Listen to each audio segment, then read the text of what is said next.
music industry podcast, and I'm David Angereeb. Let's dig in.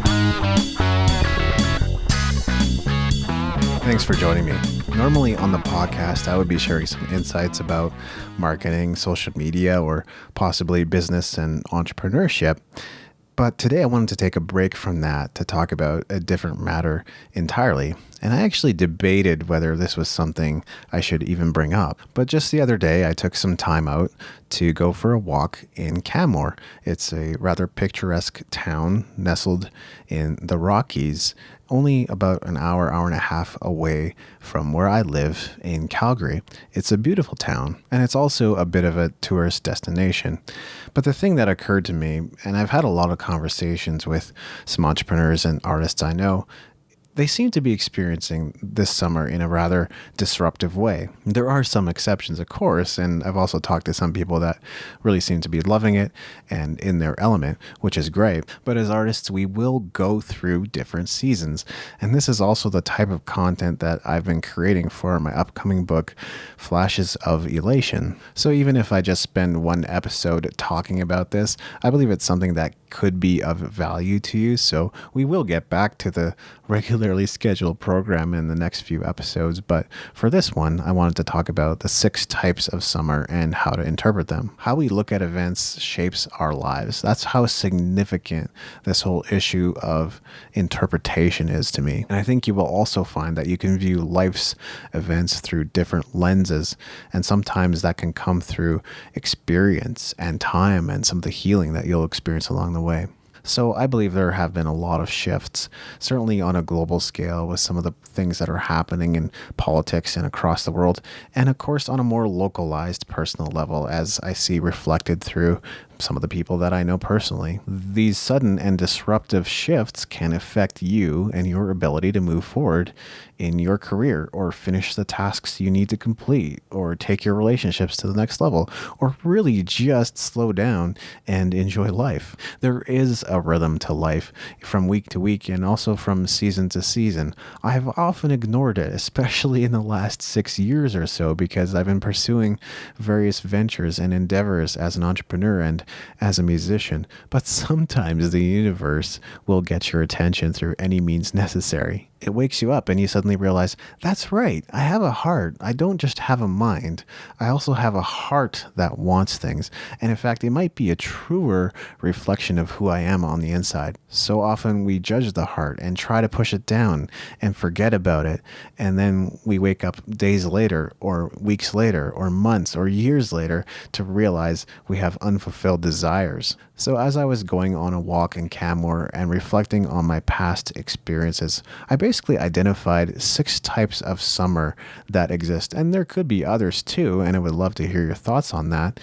But I've used words that start with the letter R to maintain uniformity. So all of the following types of summers begin with the letter R. The first type of summer is the summer of relief. This is really one of my favorites. You get to breathe and spread your wings and maybe even take a break.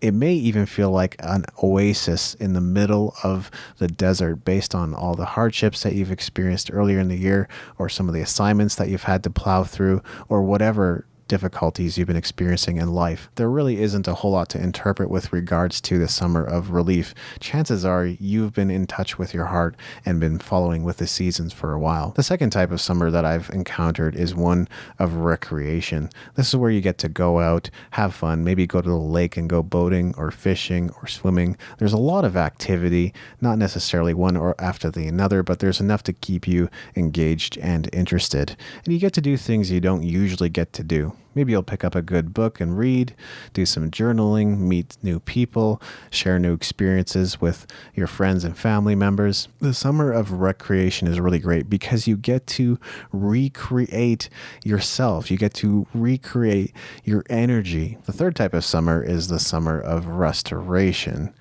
You get to heal from old wounds and possibly even purge old beliefs. But the main thing to remember here is that healing can be painful. Anybody who's been through rehab will probably tell you that even though the moment of injury was the most traumatic and painful, the months or possibly even years spent recovering were just as difficult in some ways. But if you're going through a summer of restoration, overall, it can be a great thing because you get to reclaim things from your past that you've lost, which might even be a piece of yourself. The fourth type of summer is the summer of restlessness, which is the most painful to talk about and really my least favorite. You have those feelings of not being sure about your life or what to even do with yourself, and you're watching the clock as it ticks by the seconds, wondering when this minute will be over. You don't know what to do or where to go, and even when you are out doing things that are supposed to be fun, you're still not fully satisfied in that moment. There are a lot of categories to think about in terms of uncertainty, and uncertainty is really at the root of the restlessness you're experiencing. It could be because of relationships, projects that you haven't finished, income or debt, or a job or even a career. I think a major category, and I'm seeing this a lot right now, is summer love, infatuation, lovesickness, unrequited love. I even put together a video about that, so I'll make sure to include that in the show notes. Here's the thing. If you're experiencing restlessness right now, there's a good chance you've been disconnected from the rhythm of life as well as your heart. You've killed your desires in favor of perhaps pursuing a career or some kind of project that's meant to be fulfilling. It's a wake-up call, basically. It's just letting you know that, hey, you're still alive, you still have a heart, and the heart matters. The fifth type of summer is the summer of relocation, which can be a great thing, but can also be immensely uncomfortable. You probably have some kind of itinerary or schedule for your summer.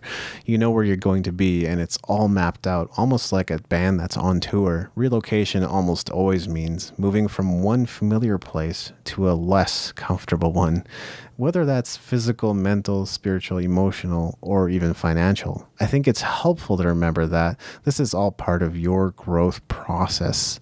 It could even be argued that everything you encounter in life offers a growth experience. When you relocate, everything is new and fresh and different. And the new experiences that come into your life may be uncomfortable for a while, but you'll learn to accept and live with them. The sixth and final type of summer I've identified as part of being my experience is the summer of realization. Again, realization isn't necessarily a bad thing.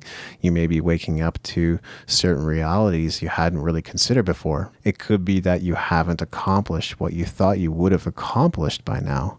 It could be that you come to the realization you only have so many years to live and you want to begin allocating your time differently than you have to this point. Sometimes this can all manifest as a rude awakening, which certainly makes your summer uncomfortable. It's only natural that with the passage of time, you're going to begin reflecting on past experiences and thinking about where you've come and how you got there. And we all do that at different times of the year. I feel like New Year's is often the best time to do that, but summer can also offer that opportunity for us to think about and reflect on what's happened. I think it's all just part of the natural rhythm of the seasons. So at this point, you've probably identified what summer you've been experiencing so far. And you've probably also thought about the 6 different types of summer and which one you would rather be experiencing than the one you are right now. Maybe not so much if you're experiencing the summer of relief, recreation, or restoration, but the less comfortable ones are often restlessness, relocation, and realization. But I do have some good news for you if you are going through the summer of restlessness, relocation, or realization.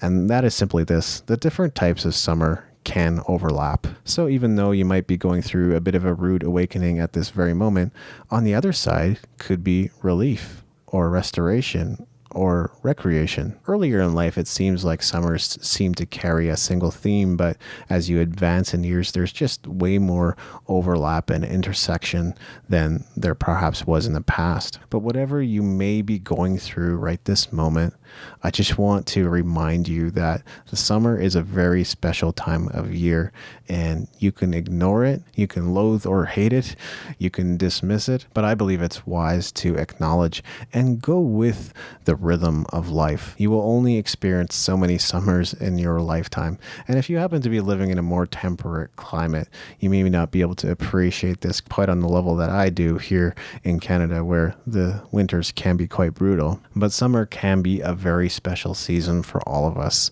So I just wanted to remind you to take some time to enjoy it. And no matter what you might be going through right now, don't worry, there's probably something waiting for you on the other side. Thanks for listening.